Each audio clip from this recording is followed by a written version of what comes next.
Hey Tina's fam, welcome back to our channel. So இன்னைக்கு என்ன வீடியோன்னு பார்த்தோனே உங்களுக்கு தெரிஞ்சிருக்கும். பட்டாணி மசாலா வந்து வீட்ல எவ்வளோ ஈஸியா வந்து செய்யறது அப்படினு என்னோட ஸ்டைல்ல இன்னைக்கு உங்களுக்கு சொல்ல போறேன். வாங்க வீடியோக்குள்ள போலாம்.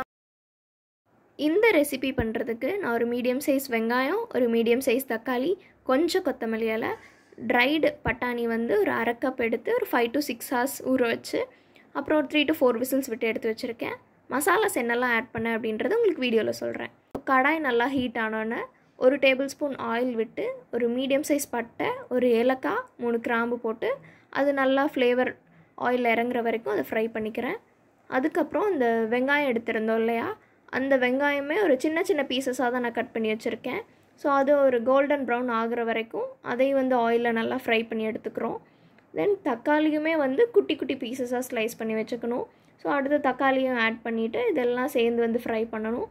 தக்காளி நல்லா மசிகிற அளவுக்கு வந்து அதை ஃப்ரை பண்ணுறோம். தென் தக்காளி நல்லா மசிஞ்சோடனே இப்போ மசாலாஸ் ஆட் பண்ணுறோம். மசாலாஸ்க்கு என்னெல்லாம் எடுத்திருக்கேன் அப்படின்னா 1/2 டீஸ்பூன் மஞ்சள் தூள், 2 டீஸ்பூன் மிளகாய் தூள் எடுத்திருக்கேன்னா, நீங்கள் காரம் கம்மியாக தான் சாப்பிடுவீங்க அப்படின்னா 1 டீஸ்பூன் மிளகாய் தூள் போதுமாக இருக்கும் உங்களுக்கு. 1 டீஸ்பூன் கரம் மசாலா, 1 டீஸ்பூன் இஞ்சி பூண்டு பேஸ்ட் எடுத்திருக்கேன். இந்த மசாலாஸோட பச்சை வாசனை போகிற வரைக்கும் வெங்காயம் தக்காளி கூட நல்லா மிக்ஸ் பண்ணி அதை ஃப்ரை பண்ணிக்கணும். ஸோ அந்த பச்சை வாசனை போனதுக்கப்புறம் நம்ம அந்த பட்டாணி இருக்கு இல்லையா, ஸோ அது 4 to 5 விசில்ஸ் விடுறப்பவே நம்ம கொஞ்சம் சால்ட் ஆட் பண்ணி தான் இருப்போம். நம்ம இப்போ வந்து இதில் இந்த பட்டாணியை ஆட் பண்ணிவிட்டு உங்களுக்கு தேவைப்படுற அளவுக்கு சால்ட் நீங்கள் ஆட் பண்ணிக்கலாம். உங்களுக்கு வேணும்னா நீங்கள் சால்ட் ஆட் பண்ணிக்கலாம்.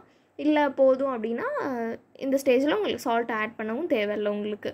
ஸோ இந்த மசாலாஸ் எல்லாம் பட்டாணியோட பைண்ட் ஆகிற அளவுக்கு நம்ம மிக்ஸ் பண்ணி எடுத்துக்கிறோம். நான் வந்து ஒரு 1/2 கப் அளவுக்கு வாட்டர் ஆட் பண்ணியிருக்கேன்.